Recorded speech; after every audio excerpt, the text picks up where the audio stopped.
ಇನ್ನು ಮೋದಿಯನ್ನ ಭೇಟಿ ಮಾಡೋ ಮೂಲಕ ಬಿಜೆಪಿ ರಾಜ್ಯಾಧ್ಯಕ್ಷ ವಿಜಯೇಂದ್ರ ವಿರೋಧಿಗಳಿಗೆ ಒಂದು ಸಂದೇಶ ಕೊಡೋ ಪ್ರಯತ್ನವನ್ನ ಮಾಡಿದಾರಾ? ಹೌದು, ದೆಹಲಿಯಲ್ಲಿ ಪ್ರಧಾನಿ ಮೋದಿ ಅವರನ್ನ ವಿಜಯೇಂದ್ರ ಅವರು ಭೇಟಿಯಾಗಿದ್ದಾರಲ್ವಾ? ಸುಮಾರು 15 ನಿಮಿಷಗಳ ಕಾಲ ಈ ಸಂದರ್ಭದಲ್ಲಿ ಅವರು ಮೋದಿ ಅವರ ಜೊತೆಗೆ ಮಾತುಕತೆಯನ್ನ ನಡೆಸಿದ್ದಾರೆ. ಏನ್ ಮಾತುಕತೆ ನಡೆಸಿದ್ದಾರೆ 15 ನಿಮಿಷಗಳ ಕಾಲ? ಏನು ಅಂತ ಅಂದ್ರೆ, 1 ವರ್ಷದ ಕೆಲಸದ ಬಗ್ಗೆ ಮಾಹಿತಿಯನ್ನ ಕೊಟ್ಟಿದ್ದಾರೆ. ತಾನು 1 ವರ್ಷ ಏನೇನ್ ಕೆಲಸ ಮಾಡಿದ್ದೀನಿ ಅನ್ನುವಂಥ ವಿಚಾರವಾಗಿ. ಮೂಡ ಅಕ್ರಮವನ್ನ ಖಂಡಿಸಿ ಪಾದಯಾತ್ರೆ ಮಾಡಿರೋದು, ವಕ್ಫ್ ವಿರುದ್ಧದ ಅಭಿಯಾನ ನಡೆಸಿರೋದು, ಆಮೇಲೆ ಬಿಜೆಪಿಯ ಸದಸ್ಯತ್ವ ಅಭಿಯಾನದ ಬಗ್ಗೆ ವಿವರಣೆಯನ್ನ ಕೊಟ್ಟಿದ್ದಾರೆ ವಿಜಯೇಂದ್ರ ಅನ್ನುವಂಥದ್ದು ಗೊತ್ತಾಗ್ತಾ ಇದೆ.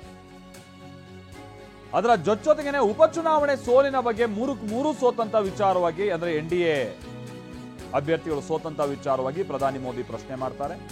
ವಿಜಯೇಂದ್ರಗೆ ಸೋಲಿಗೆ ಕಾರಣವನ್ನ ಕೇಳ್ತಾರೆ ಪ್ರಧಾನಿ ಮೋದಿ. ಚುನಾವಣಾ ಲೋಪದೋಷಗಳ ವಿವರಣೆಯನ್ನ ಈ ಸಂದರ್ಭದಲ್ಲಿ ವಿಜಯೇಂದ್ರ ಕೊಟ್ಟಿದ್ದಾರೆ ಅನ್ನುವಂಥ ಸಂಗತಿ ತಿಳಿದು ಬರ್ತಾ ಇದೆ.